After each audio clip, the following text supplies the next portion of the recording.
Former Pakistan cricketer Shahid Afridi, smarting under Pakistan's defeat to India in Dubai, now blames Prime Minister Narendra Modi-led government in India for the poor relations between India and Pakistan. He, in fact, is betting big and is batting for Rahul Gandhi, leader of opposition, saying Rahul Gandhi has a positive mindset. Rahul Gandhi believes in dialogue and takes people along. Though any statement made by a frustrated Pakistani player should be dismissed with the contempt it deserves, this statement of Shahid Afridi has actually sparked off a very angry exchange between the ruling party and the principal opposition party, with the BJP asking why is Rahul Gandhi a favourite of all anti-India elements or words to that effect, and the Congress swiftly hitting back, circulating a video of the BJP leaders with Shahid Afridi saying gulu gulu tum karo और सवाल हमसे पूछोगे. Union Parliamentary Affairs Minister Kiran Rijiju reacted to Shahid Afridi's rant, saying Rahul Gandhi has been a darling of Pakistan, suggesting Afridi and gang should make Rahul Gandhi the Prime Minister of Pakistan. Congress Party's Supriya Srinath, she shot back, putting out a video of BJP leaders with Shahid Afridi saying, and I quote, "Gulu gulu tum karo, chonche tum ladao, yarana tum nibhao, और सवाल हमसे पूछोगे, शर्म करो." Now, why can't the statements of a frustrated Pakistani be dismissed with the contempt it deserves? Joining me on India First is Dr. Pooja Tripathi, spokesperson of the Congress Party. Sardar R.P. Singh is the national spokesperson of the BJP. Major General Sanjay Meston, a former defense attaché at Kabul, joins us as an analyst. Nikhil Naz is consultant editor, sports today. He joins us on a series of disgusting statements that have been made by these Pakistani players on television. Sanjay Jha, sports lover, author, political analyst, former Congress Party member, joins me on this broadcast. But Sardar R.P. Singh, why is the BJP riding on the back of statements made by a frustrated Pakistani player? Shahid Afridi, according to some reports, had some cousin killed, a terrorist cousin killed by security forces, and he's been very frustrated ever since. So why use his statement to target a respected leader of opposition in our country? Gaurav, good evening. I have a different take to this complete subject.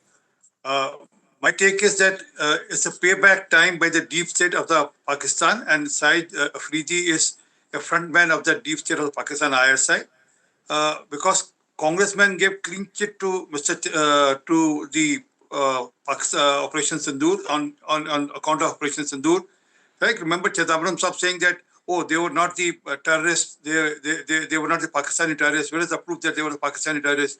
The leader Siddaramaiah, leader from Maharashtra, all of them were trying to give clean chit to the Pakistani terrorists during Operation Sindoor. And now, since the Bihar election is on the head, so it's a way of giving it back to the Congress Party, and it's a way to oblige the Congress Party back. And it has not happened the first time. It has happened earlier also. Remember, after 370, abrogation of 370, Rahul Gandhi said, oh, Kashmiri Gadium mein katlo gaira, there is a bloodshed happening in the Kashmir. And exactly the same was verbatim quoted by no less than Imran Khan in UN Assembly. Okay, stay with me for a moment. Stay with me for a moment. Let me get Dr. Pooja Tripathi to respond. Dr. Tripathi, respond to the BJP saying this is the Pakistani deep state saying thank you to Rahul Gandhi and promoting him. Good evening to Gaurav and to my fellow panelists. I think this humors me and also makes my blood boil in anger. The audacity to question Rahul Gandhi. This is the same government which is shockingly spineless, brazenly shameless, unprincipled, and they've gone and they chose, profit and spectacle over compassion and sensitivity to 26 people killed in Dastardly Pahalgam attack and 17 people killed in Crossfire and Punch.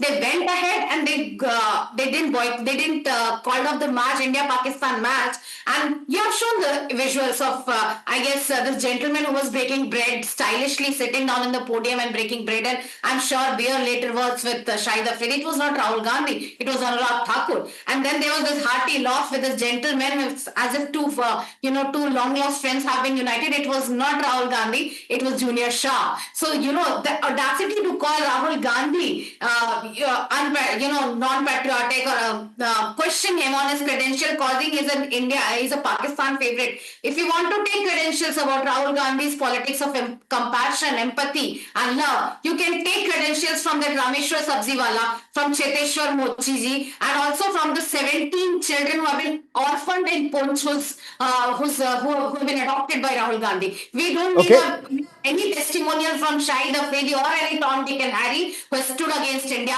But government needs to answer. Ashanya Dwivedi has gone on record, gone on public and saying, if you play with Pakistan, you're playing with our emotions. Aswari Jagdale, whose father was killed, is this how you honor the Sindhu? Okay. This is not question, not my question. And this is a question on every Indian. Why in the world did you go ahead with the India-Pakistan match? Let me get RP Singh to respond before I throw it open for a wider discussion. RP Singh, why blame Rahul Gandhi for being praised by Shahid Afridi? Congress has put out that video of Shahid Afridi with BJP's Anurag Thakur and ICC Chief Sanjay Jha and asks, "Ye yarana kyun?" Explain this friendship.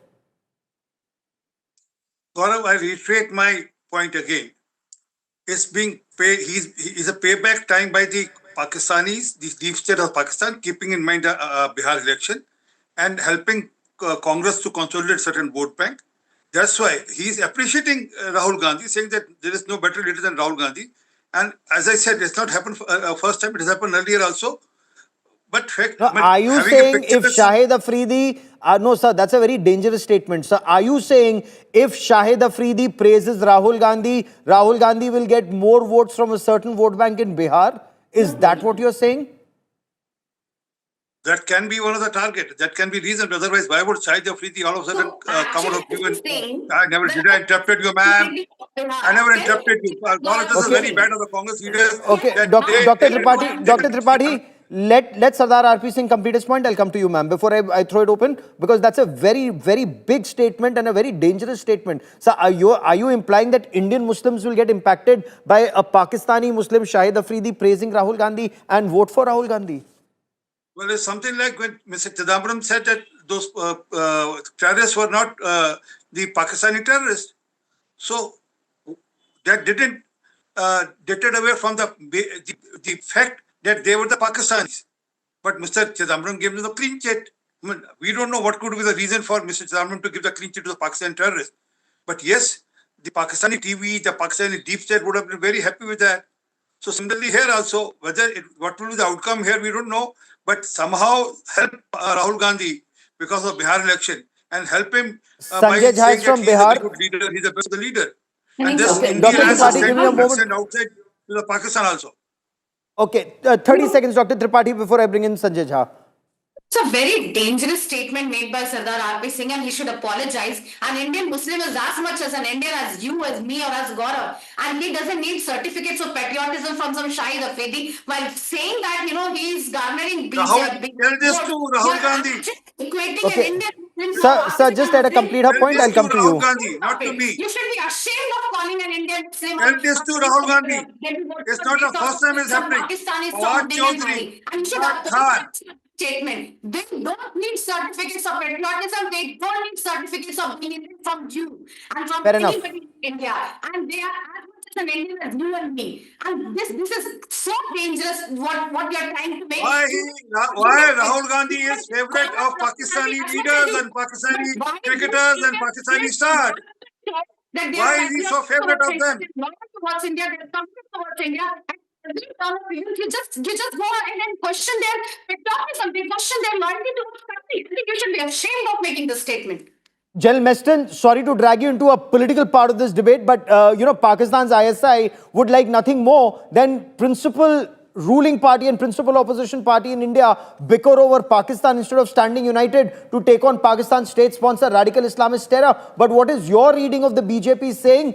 There is a long connection from Soros to Shahid Afridi. According to the BJP, INC stands for Islamabad National Congress.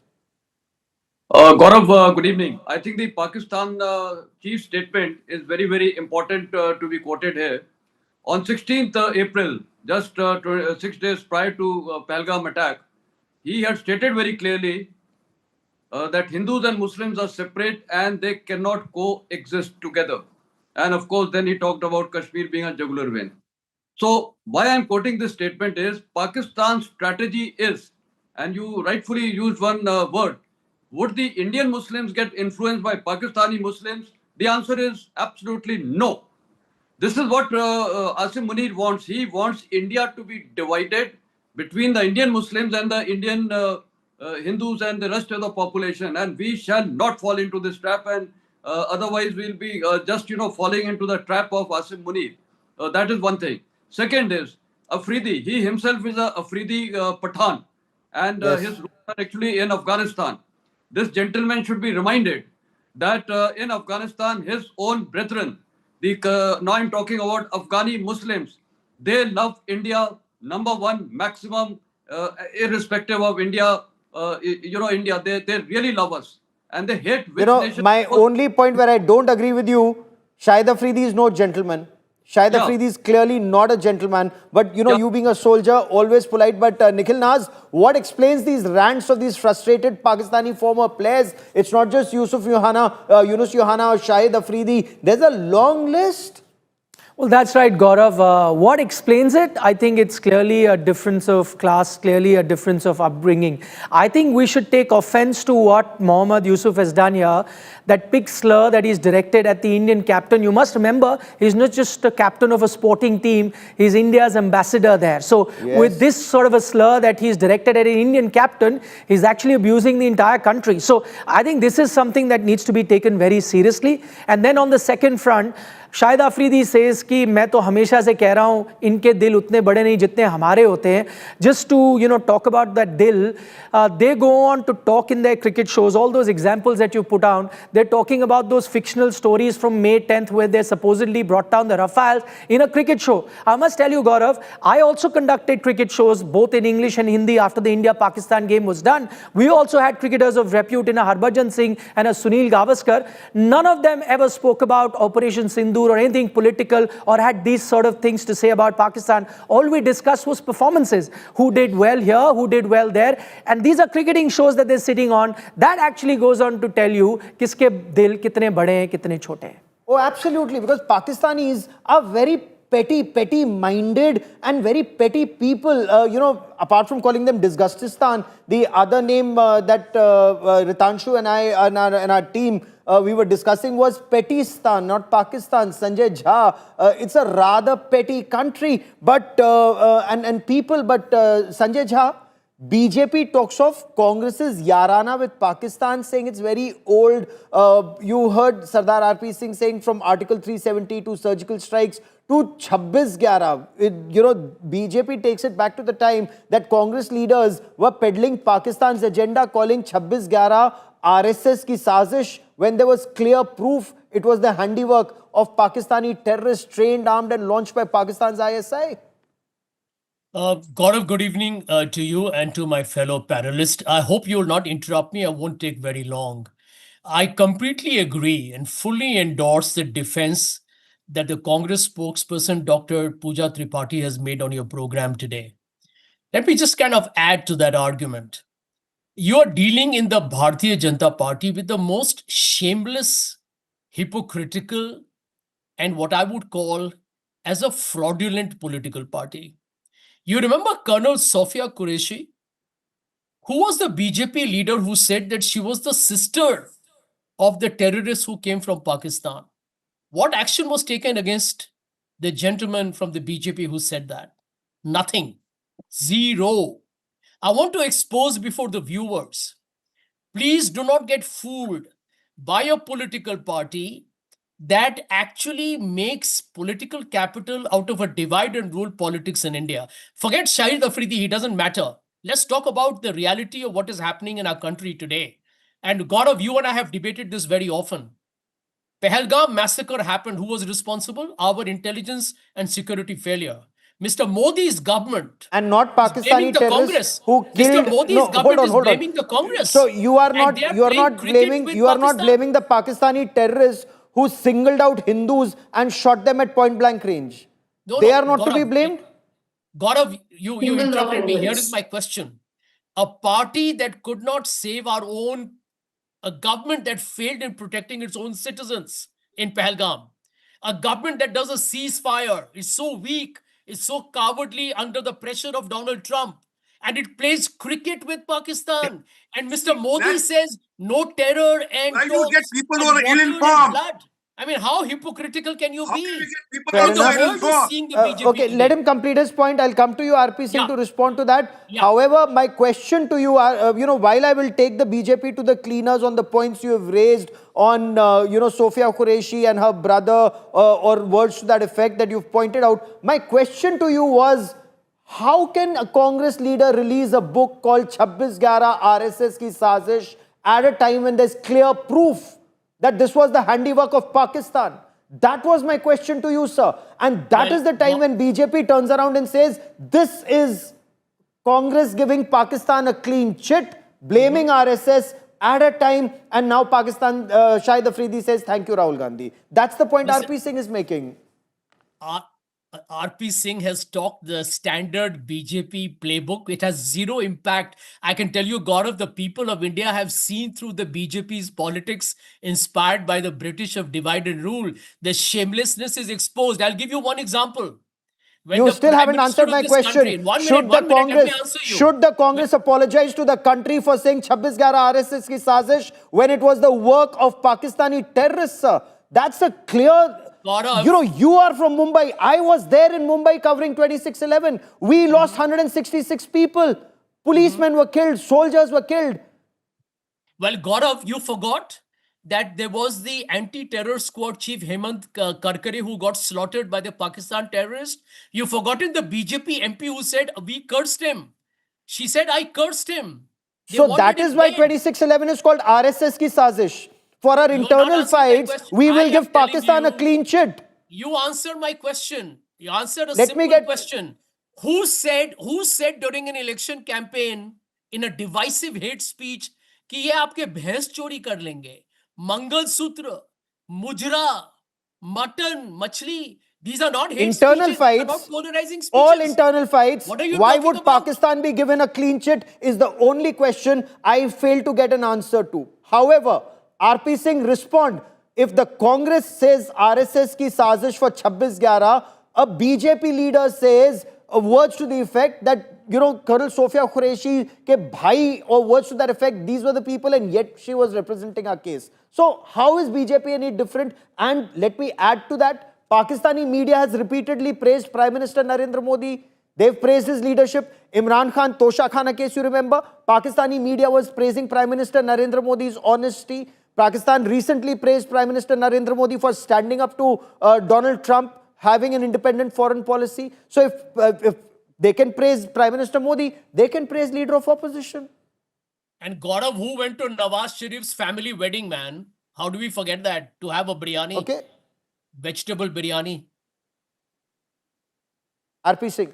Well, Sanjay Jha, how can you forget those clean chits being given by no less than Prime Minister Manmohan Singh ji to Pakistan, saying that they are also the sufferer of the terrorism? Remember that? Or have you forgotten that? How can you forget the statements of the Mr. Salman Khurshid? And how can you forget what Mr. What is his name? Mr. Manishankar said when he said, "Oh, help us to dislodge Prime Minister Narendra Modi. Let's get together and dislodge Prime Minister Narendra Modi." And how can you forget Hafiz Saeed saying Congress is my favorite party? No less than Hafiz Saeed saying that Congress is my favorite party. Gaurav, I apologize for, and my party is, I never interrupted you, Mr. Jha, please hold your breath. So I and my party has already apologized for what was said for Colonel Sophia. But fact is that when will Congress stop questioning the surgical strikes, Barakot strike, Operation Sindoor? He's in a bad habit. I mean, why do you get people who can't even see the mirror? I mean, I never interrupted you even once, Mr. Jha. I want to bring in General Meston into this conversation for a moment. General Meston, as someone who's worn the uniform and you've always put India first, is there a message here? And, purely keeping India first, is there something to read between the lines when a political party in India talks of Hindu terror and Pakistanis talk of Hindu terror, and 10 Pakistani terrorists come tying a kalawa in their hand? This is what a kalawa is. This is what Hindus very proudly wear. and all these 10 Pakistani terrorists have a Hindu name. Then when somebody calls 26 RSS ki sazish, so does Pakistan. Soros is seen very close to some leaders in India, and then Pakistan praises a political leader in India, and that makes headlines. Is there a subtext, as the BJP puts it? Gaurav, you have asked me a very difficult question, but I would just sum it up in one line. If Afridi was going to watch this discussion, he would be very happy that we are giving him unnecessarily importance, and unnecessarily we are getting divided on a debate. So I personally feel that we are one India, and I think after the off Sindhu, the Prime Minister of India had conveyed a very, very clear message that India stood unified. And that is the message I, as a soldier, would like to say, that we are a unified country. We cannot be divided on religious lines, and we will not fall into that trap. I am very clear. And look, in the Indian army, we have so many people from all religions, and we have coexisted together. That is what Munir says. We cannot coexist. But here we are coexisting, and look at the Pakistan population of Hindus. It has gone down. And look in India, the population has gone up. So these things show that, in India, every human being is valued. Every Indian is valued. Not human being, I would say. Every Indian is valued, and that is more important. And I, being in the armed forces for 40 years, I am saying it with authority, because I've never felt any discrimination amongst any religion. And we have had... Nikhil, but that's exactly the attempt that Pakistan is trying to do. Petty, evil-minded country. The fact that he is calling Surya Kumar Yadav, our captain, as Suar Kumar Yadav, and that's quite by design. Himself a Christian who's converted to Islam to survive in Pakistan. And these are not isolated cases. If you look at that long list, even Shoaib Akhtar, he talks about waging Ghazwa-e-Hind against India. It's something to do with their rather radical Islamist mindset of the cricketers. Inzamamul Haq wants to convert foreign players to Islam in Pakistan. Well, you're absolutely right. In fact, you talk about those references, political references that were made by former cricketers that I just pointed out. There's Tanveer Ahmed that's made a political statement. There is, of course, Shahid Afridi who's made that political statement. But you're right, historically as well, we've heard it from Inzamamul Haq, we've heard it from Waqar Yunus as well. And I think this then is clearly the big difference between the two teams. And I guess this is also the reason, Gaurav, remember, because when there was a reference made by the Indian captain Surya Kumar Yadav in the post-match press conference, and he dedicated that win to the victims of the Pahalgam terror attack and to the armed forces. Remember, that was a point that the Pakistan Cricket Board could have gone ahead with and kind of explored that with the ICC, saying why a political statement. But they didn't do it because they knew they didn't have a leg to stand on. Their own captain in Mohammad Rizwan, when he was playing the World Cup right here in India, dedicated one of their victories to the victim in Gaza. They've been found guilty of that.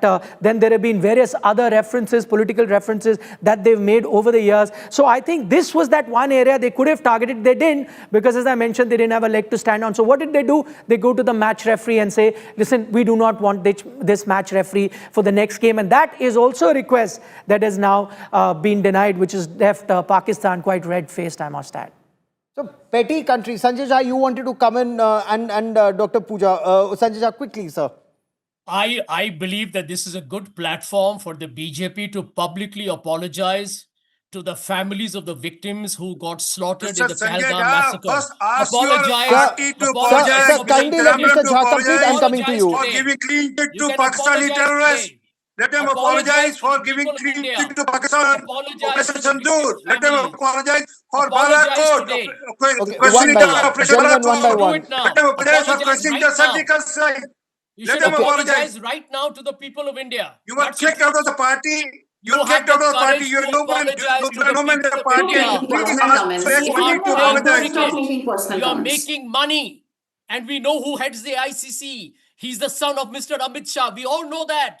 India knows it. You can't run away from it, Mr. Singh. Mr. Sanjay Jha, Mr. Sanjay Jha, you're a nice man. Apologize on your behalf party of the must BJP. apologize and Have the make it courage to public. apologize What on is your behalf of the relationship BJP. with the Pakistani You have the deep courage to state? apologize What on behalf of the what is BJP. this connection Do of the it today. Pakistan Congress Party? Okay, the India alliance with gentlemen, I apologize. I have to move on. There's breaking news coming in, and in a moment I'll be joined by Ambassador John Bolton. So I quickly want to take this breaking news to all my guests. Many thanks for joining me.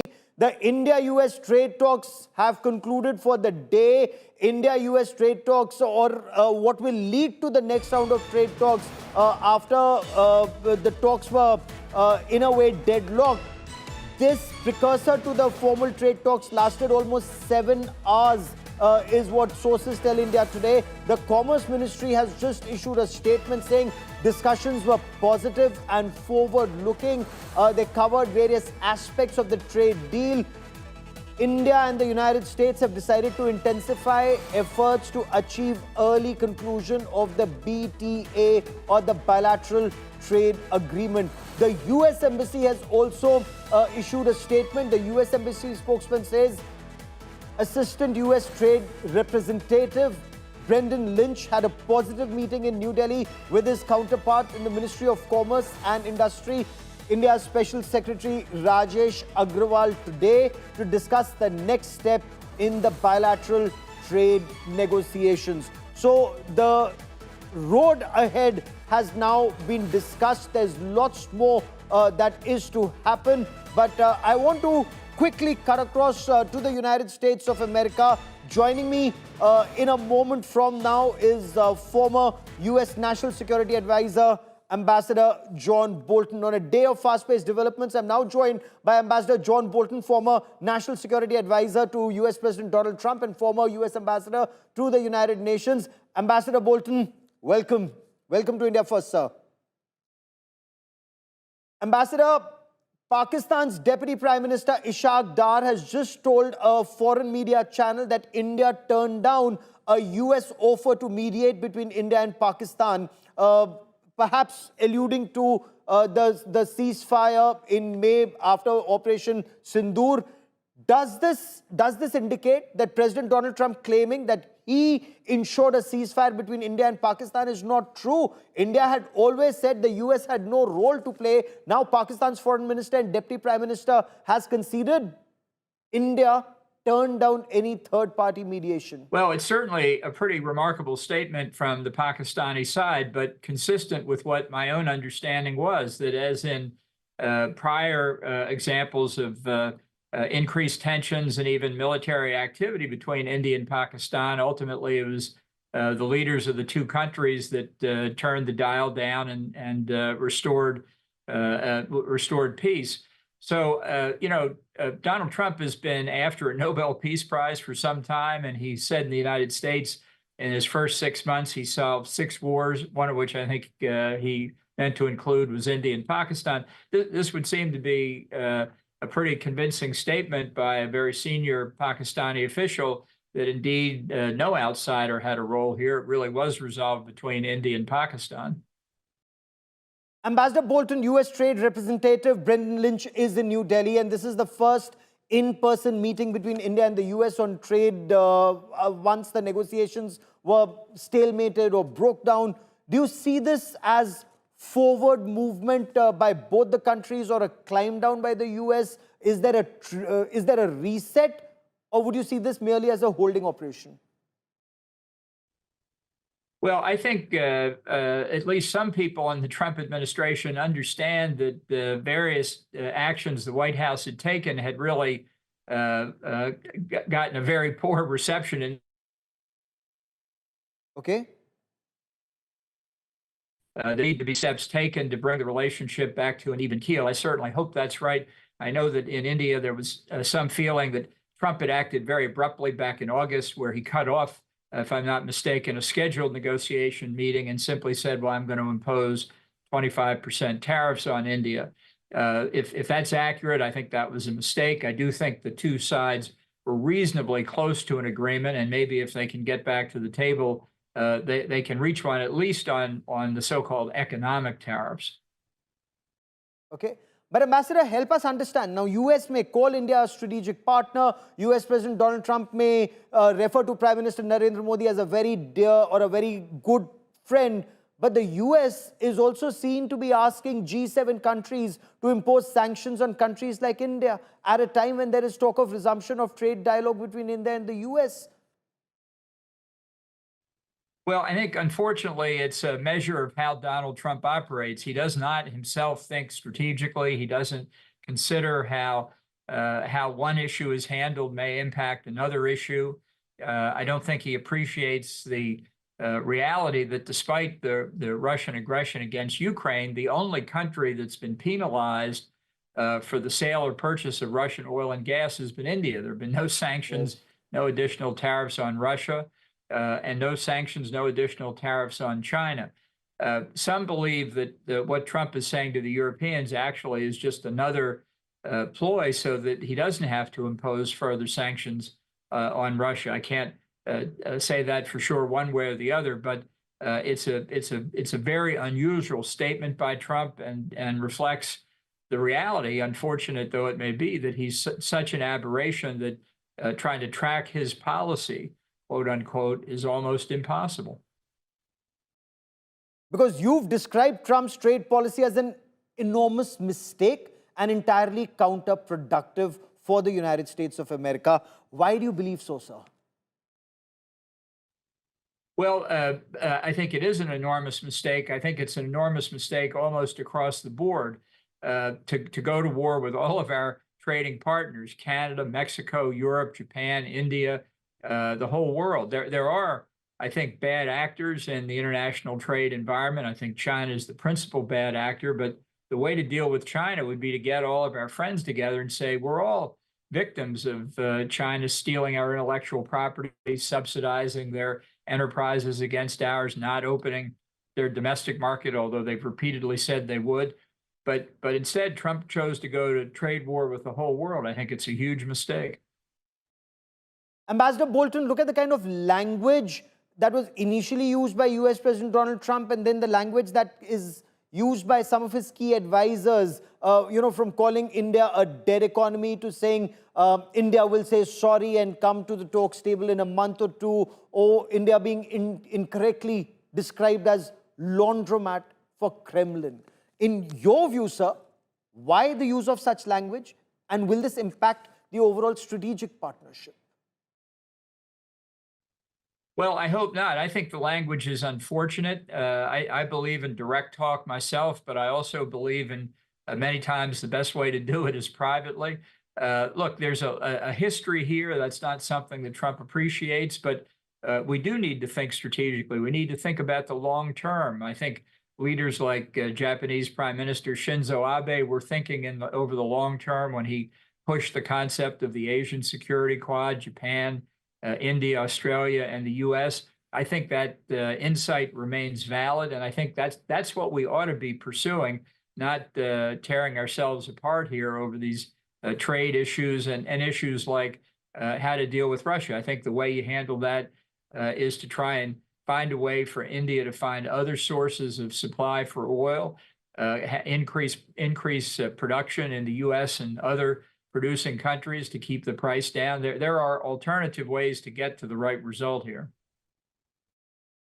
And how do you see India's quiet diplomacy? Though, each time there was a harsh word that came from the United States, India did not respond to it officially. I mean, there may have been a statement or two officially from the spokesperson, but no response to that ugly rhetoric from that MAGA ecosystem in the United States of America. Has that held India in good stead?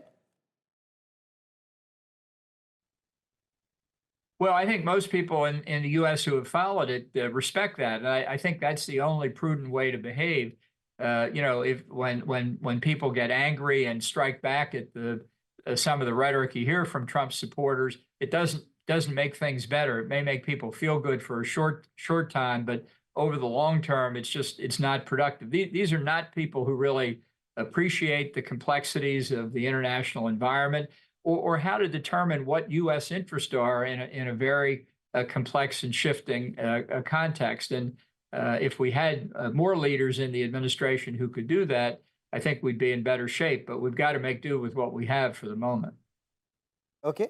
Though you've gone on record to say you don't consider Sergio Gore qualified to be US ambassador to India, even though President Trump has described him as a trusted aide. There are many in America who are advising India that, Sergio Gore is a good idea. He has President Trump's ear. Why, in your opinion, is Sergio Gore not qualified to be US ambassador to India?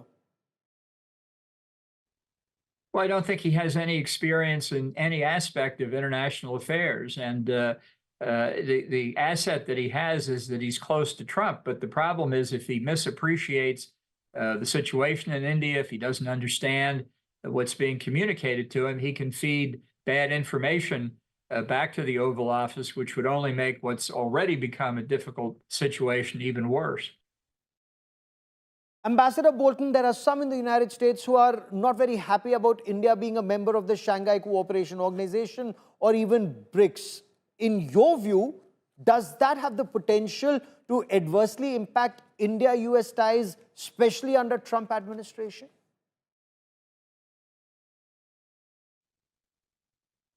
Well, I think it's neither of these organizations really have substance to them. They're appearance organizations. I think for a country like India, some of the associate countries in the BRICS aren't ones that ultimately you want to associate with. But I think the main thing is not to me always is not the symbolism, not the PR. It's the substance. And I think if we worked on the substance of the relationship, trying to make it closer economically, trying to have significant and in-depth discussions of the strategic environment, that's the best way to proceed. And Ambassador, given this blow hot, blow cold tactics being adopted by the US right now when it comes to trade, is it likely to have an impact on Quad? Will President Donald Trump visit India for Quad in your view? Should he? Is it as much in US interest as it is for the rest of the Quad partners?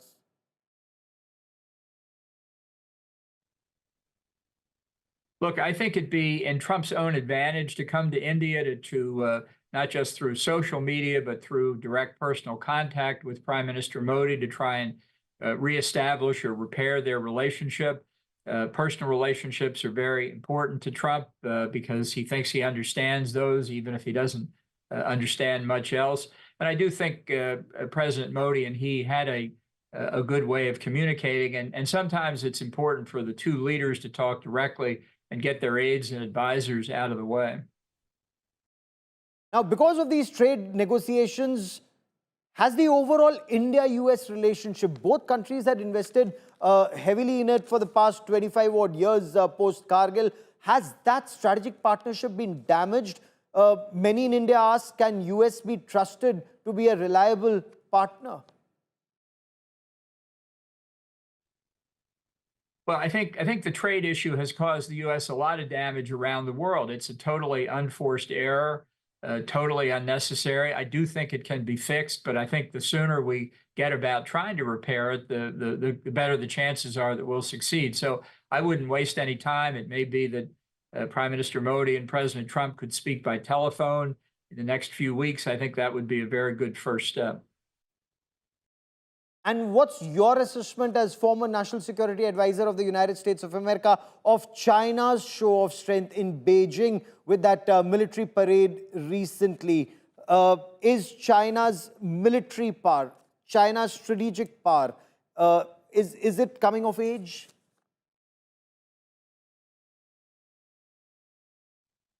Well, I think it was an effort to project the image of a fully mature global power. I don't think that's an accurate description. If you look at the problems inside the Chinese economy and other domestic problems they have, but the whole thing was a propaganda show from legitimizing the Chinese Communist Party's role in defeating Japan in World War II. Turned out the U.S. didn't really have much of a role in that operation. And it's the message is as much for the countries along the Chinese periphery as for the U.S. to try and portray China as a more dependable, more stable partner. It has an appeal when you have leaders who zigzag back and forth all the time. And but again, it's if you understand Trump to have only 3.5 years left in office. That's a blip in history, and you need to look at the longer term picture. Okay. Ambassador John Bolton for joining me here on this India First special broadcast on India Today. Many thanks, sir.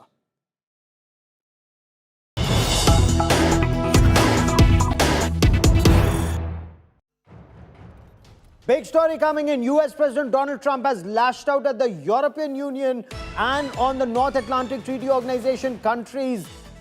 He's lashing out at his alliance partners. He's telling them to stop buying oil from Russia in this ongoing war between Russia and Ukraine. Talking to reporters, Donald Trump said that the Ukrainian President Volodymyr Zelensky has to make peace deal with the Russian counterpart, the Russian President Vladimir Putin, and Europe needs to stop buying oil from Russia for that to happen.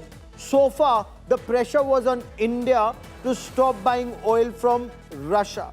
But India made it very clear that Europe buys more gas from Russia than India does. China buys more oil than India. And yet there are no sanctions either on the European Union or on China.